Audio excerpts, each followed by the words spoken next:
एक दिन बादशाह अकबर ने ऐलान किया कि जो भी मेरे सवालों का सही जवाब देगा उसे भारी इनाम दिया जाएगा। सवाल कुछ इस प्रकार से थे। ऐसा क्या है जो आज भी है और कल भी रहेगा? ऐसा क्या है जो आज भी नहीं है और कल भी नहीं होगा? ऐसा क्या है जो आज तो है लेकिन कल नहीं होगा? इन तीनों सवालों के उदाहरण भी देने थे। किसी को भी चतुराई भरे इन तीनों सवालों का जवाब नहीं सूझ रहा था। तभी बीरबल बोला, हुजूर, आपके सवालों का जवाब मैं दे सकता हूं, लेकिन इसके लिए आपको मेरे साथ शहर का दौरा करना होगा, तभी आपके सवाल सही ढंग से हल हो पाएंगे। अकबर और बीरबल ने वेश बदला और सूफियों का बाना पहनकर निकल पड़े। कुछ ही देर बाद वे बाजार में खड़े थे। फिर दोनों एक दुकान में घुस गए। बीरबल ने दुकानदार से कहा, हमें बच्चों की पढ़ाई के लिए मदरसा बनाना है, तुम हमें इसके लिए 1000 रुपये दे दो। जब दुकानदार ने अपने मुनीम से कहा कि इन्हें 1000 रुपये दे दो तो बीरबल बोला, जब मैं तुमसे रुपये ले रहा हूंगा तो तुम्हारे सिर पर जूता मारूंगा। हर 1 रुपये के पीछे 1 जूता पड़ेगा। बोलो, तैयार हो? यह सुनते ही दुकानदार के नौकर का पारा चढ़ गया और वह बीरबल से 2-2 हाथ करने आगे बढ़ आया।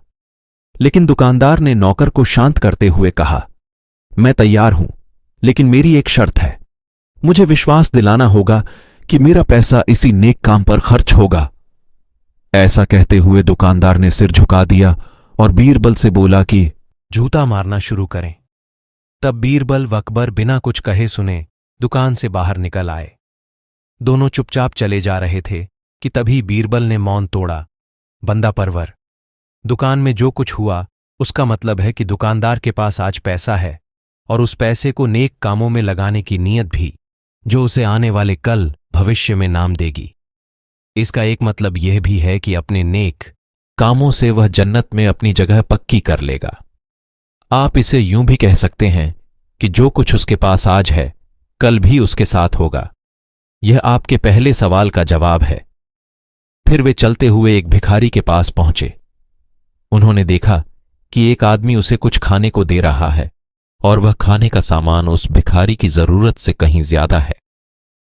तब बीरबल उस भिखारी से बोला, हम भूखे हैं, कुछ हमें भी दे दो खाने को। यह सुनकर भिखारी बरस पड़ा, भागो यहां से, जाने कहां से आ जाते हैं मांगने। तब बीरबल बादशाह से बोला, यह रहा हुजूर आपके दूसरे सवाल का जवाब। यह भिखारी ईश्वर को खुश करना नहीं जानता। इसका मतलब यह है कि जो कुछ इसके पास आज है वो कल नहीं होगा। दोनों फिर आगे बढ़ गए। उन्होंने देखा कि एक तपस्वी पेड़ के नीचे तपस्या कर रहा है।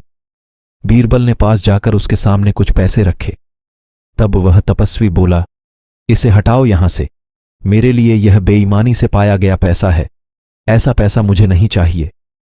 अब बीरबल बोला, हुजूर, इसका मतलब यह हुआ कि अभी तो नहीं है लेकिन बाद में हो सकता है।